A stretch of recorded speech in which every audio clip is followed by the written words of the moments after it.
Right, okay, Barney. To start with, I'm going to start tying the spine. So we've got our swivel. Tie the swivel on, and this is what we connect the spine to the main line with. So this is the knot I like to use. Through the swivel, 4 turns, a loop. Going back on itself, I see. And then 4 turns through. Oh, lost that bit there. Then ease it up gently. Wet it a little bit, ease it up. And as I always say to guys on the boat, tying knots is all about having soft hands. You want to do it very delicately, because what we don't want to do is too fast, too aggressive, because what that does is it frictions the line with the heat, causes stress, and they're weak points. And if you're going to get a breakage, you have about 2 foot section of line. Cut that. And then onto that we're going to have, first of all, our bead. What does the bead do? Right, I'm just going to explain that to you now. Put on the bead, and we'll put on our swivel. And this is the swivel that we tie our hook length to, or the line that goes to the lure. And we have another bead. And then we tie on our clip for the weight. And this knot, same knot that I've just used there. 4 turns, loop. Simplicity itself, isn't it? Well, it is when you get used to tying them. I mean, I don't use too many different types of knots, Barney. There's just no need. Find knots that work and stick to them. Okay. We know this knot works. It's a very good knot. It's like a uni knot with 4 extra turns involved at the beginning. Exactly, yeah. So what we've got now, we've got the swivel trapped between 2 beads. Yeah. You see? That's it. Right. That can run nice and smoothly. If I show you. So Barney, so then we add the weight to the swivel, to the clip, the bottom of the spine, and now you can see where the beads come into play. They kind of act as ball bearings, if you like. They allow the swivel to spin around the spine without tangling, yeah? Perfect. So this is our spine. And now onto this, we're going to add the hook length for our lure. 8 foot, yeah? 8 foot.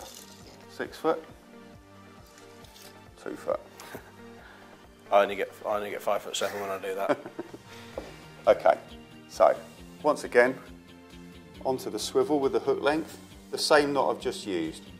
Okay, right, now this line that I'm using for the hook length is, as I said earlier on, is fluorocarbon. It's pretty expensive, but it does a good job. It's nice and stiff, which means it resists tangling, and also it's basically much more invisible in the water. So there's our knot, ease it up. Ease it up again. And there we have it. Right, so that's tied to the swivel. Now then, we'll take the other end around, find the other end of our rig, our line, and we'll take it onto a lure. Now then, one point of note, Barney, with these lures, quite often the eye is covered with the material the lure's made of, which is the way they come out of the mould. So, good bit of advice, is clean off the eye.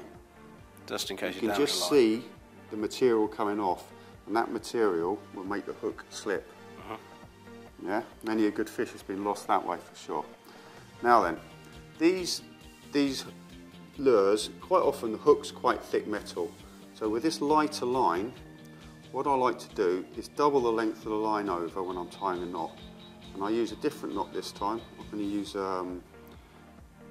it's kind of a half tuck blood knot. Now I've got to thread that through.